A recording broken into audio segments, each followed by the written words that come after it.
Baiklah, bismillahirrahmanirrahim. Assalamualaikum warahmatullahi wabarakatuh. Waalaikumsalam warahmatullahi Waalaikumsalam wabarakatuh. warahmatullahi wabarakatuh. Baik, pada kesempatan kali ini di mata kuliah Analisis Desain dan Sistem Informasi, kami akan memaparkan materi mengenai analis sistem dan informasi pengembangan sistem. Namun sebelum itu, perkenalkan kami dari kelompok 1 dengan beranggotakan 5 orang. Yang pertama ada Sar Daniel, kedua Muhammad Fauzan Mulat Khalik, ketiga Nuria Kolbi, saya sendiri, keempat Setia Ningsi, dan terakhir ada Saudari Nur Aisyah Abdullah. Baik, untuk materi pertama mengenai SDLC akan dibawakan oleh Saudari Setia Ningsi. Kepada Saudari dipersilahkan. Baik, terima kasih atas kesempatan yang diberikan. Saya akan memaparkan materi tentang SDLC, yang mana SDLC adalah proses pemahaman bagaimana sebuah sistem informasi atau SI dapat mendukung kebutuhan bisnis, merancang sistem, membangunnya, dan mengirimkannya ke pengguna. Nah, orang kunci dalam SDLC adalah analisis sistem yang menganalisis situasi bisnis, mengidentifikasi peluang untuk perbaikan, dan merancang sistem informasi untuk melaksanakan perbaikan. Seorang analisis sistem adalah salah satunya pekerjaan yang menarik, mengasyikkan, dan menantang di sekitar. Sebagai analisis sistem, kita akan melakukannya dengan bekerja untuk berbagai orang dan mempelajari cara mereka menjalankan bisnis. Secara khusus, kita akan mempelajari misi bersama dengan tim analisis sistem, pemrograman, dan lain-lain. Kita juga akan merasakan kepuasan melihat sistem yang kita rancang dan kembangkan membuat dampak bisnis yang signifikan, sambil mengetahui bahwa keterampilan kita dapat membantu mewujudkannya. Nah, untuk analisis sistem memainkan peran kunci dalam proyek pengembangan sistem informasi. Analisis sistem membantu dan memandu tim proyek sehingga tim perkembangan sistem yang tepat dengan cara yang efektif. Analisis sistem juga harus memahami bagaimana menerapkan teknologi untuk memecahkan masalah bisnis. Next.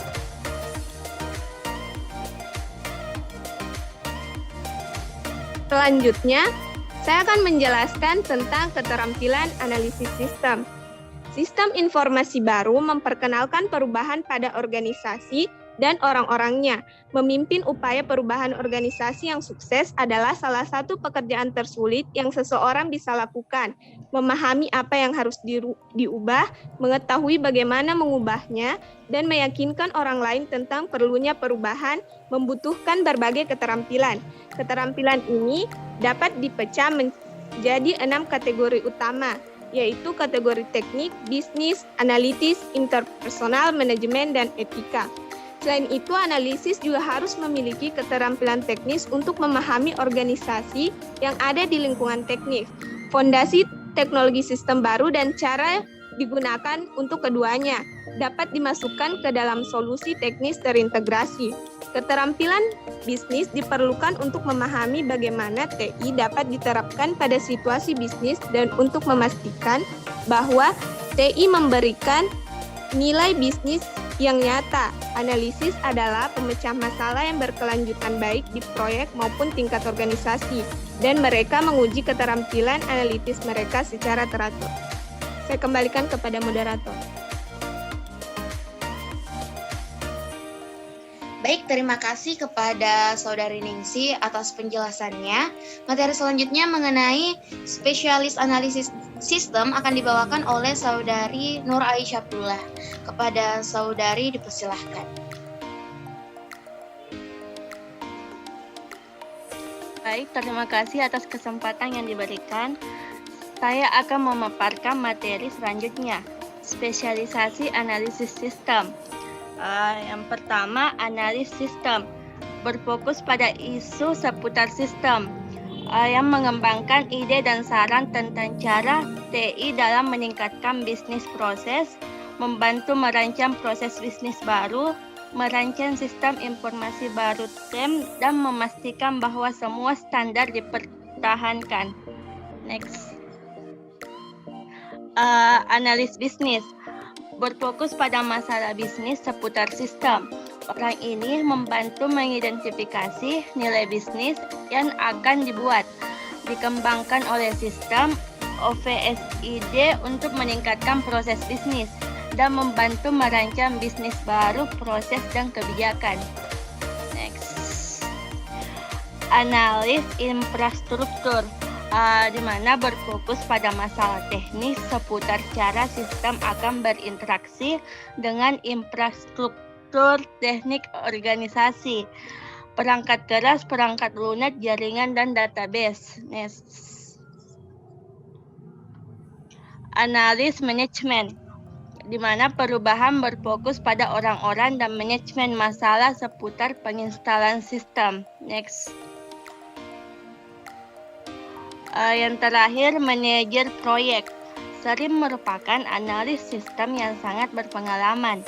Indikator individual memastikan bahwa proyek selesai tepat waktu dan sesuai anggaran dan bahwa sistem memberikan nilai yang diharapkan kepada organisasi. Baik, saya kembalikan kepada moderator.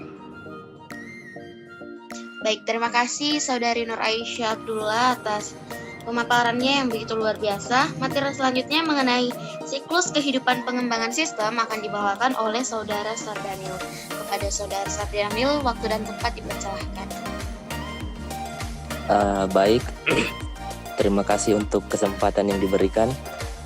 Nah, pada kesempatan kali ini saya akan menjelaskan sedikit tentang siklus kehidupan pengembangan sistem. Nah, dalam banyak hal, membangun sistem informasi dapat dianalogikan dengan membangun sebuah rumah, di mana dalam proyek itu membutuhkan ide dasar, kemudian ide itu diubah menjadi gambar sederhana yang ditampilkan kepada pelanggan, kemudian diperhalus, di-convert menjadi beberapa gambar, dan di mana masing-masing memperbaiki yang lain, sampai pelanggan setuju bahwa gambar atau sistem tersebut menggambarkan apa yang dia inginkan. Lanjut.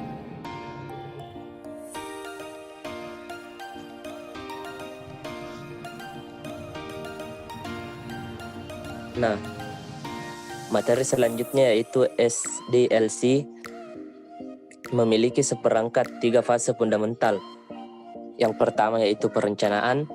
Nah, dalam proses tahap perencanaan, sebuah sistem harus diketahui apa yang menjadi proses dasar, mengapa sebuah sistem informasi itu harus dibangun, dan menentukan bagaimana tim proyek akan berjalan membangunnya ke depan, di mana pada tahap perencanaan ini memiliki 2 langkah, yaitu selama inisiasi proyek dan setelah proyek itu disetujui.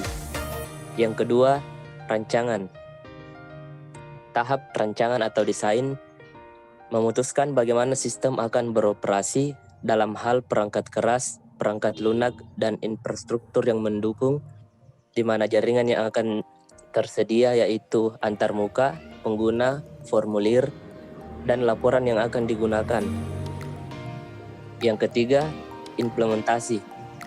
Fase terakhir dalam SDLC adalah fase implementasi, di mana selama sistem yang dibuat atau dibeli dalam hal desain perangkat lunak yang dikemas ini adalah fase yang biasanya mendapat perhatian paling banyak, karena untuk sebagian besar sistem adalah satu bagian terpanjang dan termahal dari proses pengembangan. Nah, fase ini biasanya memiliki 3 langkah, yaitu pembangunan sistem, selanjutnya sistem harus diinstal, dan fase terakhir yaitu tim analis menetapkan rencana dukungan untuk sistem. Mungkin sekian yang dapat saya presentasikan. Saya kembalikan ke moderator. Baik, terima kasih Saudara Sardanil atas penyampaiannya. Selanjutnya materi mengenai permintaan sistem akan dibawakan oleh saya sendiri. Baik, jadi permintaan sistem merupakan dokumen yang menjelaskan alasan bisnis untuk membangun sistem dan nilai yang diharapkan dari sistem tersebut. Sebagian besar permintaan sistem mencakup 5 elemen. Yang pertama ada sponsor proyek, kebutuhan bisnis, persyaratan bisnis, nilai bisnis, dan masalah khusus. Jadi sponsor itu menjelaskan orang yang akan menjadi kontak utama dalam sebuah proyek. Dan kebutuhan bisnis menyajikan alasan yang mendorong proyek tersebut dilaksanakan. Sedangkan persyaratan bisnis proyek mengacu pada kemampuan bisnis yang perlu dimiliki sistem. Dan nilai bisnis menjelaskan manfaat yang diharapkan organisasi dari sistem. Isu-isu khusus dimaksudkan dalam dokumen sebagai kategori umum untuk informasi yang lain yang harus dipertimbangkan dalam menilai suatu proyek. Mengenai analisis kelayakan. Jadi analisis kelayakan itu memandu organisasi dalam menentukan apakah akan melanjutkan proyek atau tidak melanjutkan proyek tersebut. Jadi analisis kelayakan itu juga mengidentifikasi resiko penting yang terkait dengan proyek yang harus ditangani jika proyek disetujui. Terkait dengan permintaan sistem, setiap organisasi memiliki proses dan format sendiri untuk analisis kelayakan. Tetapi sebagian besar mencakup teknik untuk menilai 3 bidang, yaitu kelayakan teknis, kelayakan ekonomi, dan kelayakan organisasi. Selanjutnya mengenai identifikasi biaya dan manfaat. Biaya pengembangan. Jadi biaya pengembangan adalah biaya yang berwujud timbul selama pembuatan sistem seperti gaji untuk tim proyek, biaya perangkat keras dan perangkat lunak, biaya konsultan, biaya pelatihan, serta ruang dan peralatan kantor. Biaya pengembangan ini biasanya dianggap sebagai biaya satu kali atau satu kali bayar. Yang kedua ada biaya operasional, di mana biaya operasional ini merupakan biaya yang berwujud yang diperlukan untuk mengoperasikan sistem seperti gaji staf operasi, biaya lisensi perangkat lunak, peningkatan peralatan, dan biaya komunikasi. Yang ketiga ada manfaat nyata, di mana manfaat yang nyata termasuk pendapatan yang memungkinkan organisasi untuk mengumpulkan peningkatan penjualan. Selain itu, sistem tersebut juga memungkinkan organisasi untuk menghindari biaya tertentu yang mengarah ke jenis manfaat nyata penghematan biaya. Terakhir ada tidak berwujud, di mana sebuah proyek tentu saja juga dapat mempengaruhi keuntungan organisasi dengan meraup keuntungan tak berwujud atau menimbulkan biaya tak berwujud. Biaya dan manfaat tak berwujud lebih sulit untuk dimasukkan ke dalam analisis kelayakan ekonomi karena didasarkan pada intuisi dan keyakinan daripada angka pasti. Selanjutnya mengenai materi menentukan nilai kebiaya dan manfaat akan dibawakan oleh Saudara Muhammad Fauzan Muhammad Halik. Kepada saudara dipersilakan.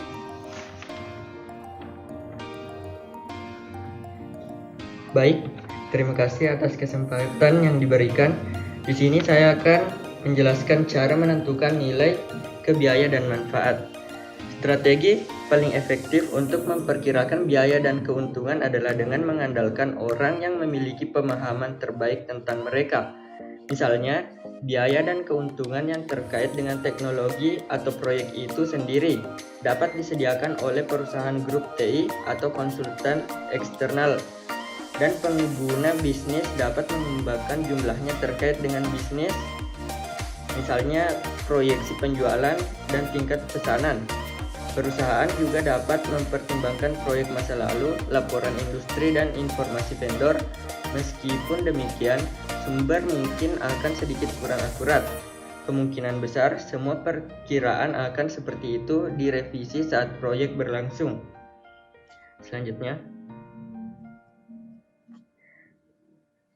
terdapat 3 cara untuk menentukan nilai kebiaya dan manfaat. Yang pertama, tentukan arus kas. Analisis biaya, manfaat formal biasanya berisi biaya dan keuntungan selama beberapa tahun tertentu. Biasanya 3-5 tahun untuk menunjukkan uang tunai mengalir seiring waktu. Yang kedua, tentukan break-even point. Pendekatan umum lainnya untuk mengukur proyek nilainya adalah titik impas. Titik impas juga disebut payback method. Didefinisikan sebagai jumlah tahun yang dibutuhkan perusahaan untuk memulihkan aslinya investasi dalam proyek dari arus kas bersih. Dan yang terakhir yaitu tentukan net present value. Dalam analisis ini, waktu arus kas adalah diabaikan. Net Present Value atau NPV digunakan untuk membandingkan nilai sekarang dari semua kas arus masuk dan arus keluar untuk proyek dalam istilah dolar hari ini.